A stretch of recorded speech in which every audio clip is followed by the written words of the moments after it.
Hello everyone, magandang araw. Thank you Lord sa magandang panahon. Thank you Lord sa panibagong araw, panibagong yugto na naman ng ating buhay. And for today's video guys, meron nga pala tayong mga bisita, mga bulinggit na bisita ngayong araw. At ito nga, sinimulan nila sa pagkain nga ng papayang. Kahihiwa nga lang nitong si nanay. At ito nga guys, itong mga bisita namin, walang iba kundi nga si Ate Angel. At yung anak nga ng boarders ng nanay ko sa kabilang bahay. Ganyan din guys, kasama nga nila itong si Kuya Ronnie na mag-ayos nga sana ng aming mga prepare dito kung ano-ano nga lang guys. Yun nga lang, ayun, hindi nagkaintindihan at hindi nga nakapagpadala itong si Big Boss ng pampagawa.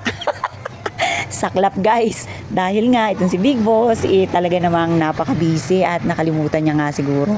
Pero tingnan nyo nga itong si Kuya Rune, parang ang mayroong hangover at tamang-tama lang din yan guys at makapagpapahinga siya ngayong araw. Dahil nga guys, ayun nga, walang materyales, tamang pahinga muna. At ito nga, naglaro na nga lang to yung mga batang mga makukulit. Yung mga bata guys, nilaro na nga lang nila si Yayam para kahit papaano naman, ayun, magkaroon sila si Yayam ng kalaro at hindi lang laging nag-iisa dito sa bahay.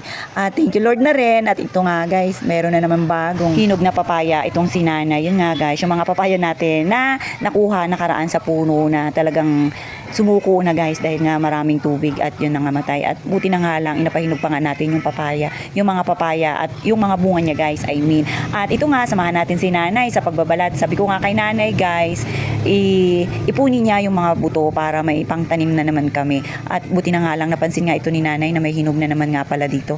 Yan talaga guys, yung matagal naming iniingat-ingatan na papaya, sabi nga namin ipalalakihin nga namin. At medyo malalaki nga rin siya guys. Sana, yun nga lang, inamatay nga yung puno. Yung pala, yung ganitong puno pala guys, is bawal pala yan siya itanim sa mga matutubig na area. Kaya ayun, buti na nga lang, inagbunga pa nga. Siguro guys, yung kauulan-ulan, yun, dun siya talagang sumuko na yung puno. Kaya ayan, buti nga lang, napakinabangan pa namin yung bunga at sabi nga namin ni Nanay, magtatanim na nga lang kami ulit guys para at least meron na naman kaming mapitas pagka oras ng aming pangangailangan. Wow, pangangailangan talaga. Kasi nga guys, talagang madalas na nagluluto kami. Alam nyo naman na may bulinggit kami na mahilig sa sabaw at kailangan talaga namin magtanim-tanim ng gulay. Mahirap din kasi pagka laging bili ng bili, abay talaga naman masakit din sa bulsa. Mas maganda na yung meron tayong sariling tanim na alam naman natin na lagi nating niluluto or lagi mahilig tayo sa ganun, iyon ang itanim natin para kahit naman po paano, makabawas-bawas din tayo sa gastusin.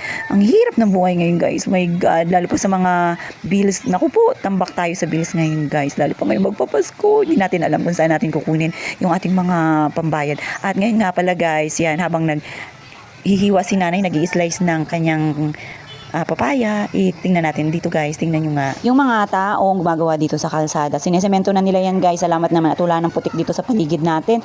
At yan nga, tingnan nyo, ongoing pa rin guys yung kanilang pagtatrabaho. Sobrang init na nga at napakataas ng araw, pero okay lang din yan na sana nga imaayos na nila yan guys at tuloy-tuloy na. Mahirap kasi yung pagka panay ulan ng ulan ay talagang mapipending yung trabaho. At let's go na guys sa loob, talaga namang napakainit at masisira ang skin natin kaka-video dito. At ito nga, enjoy na enjoy si Yayam sa pakikipaglaro kila Ate Angel niya. So paano ba yan guys? Hanggang dyan na lang muna yung ating video. Kita-kits na lang ulit.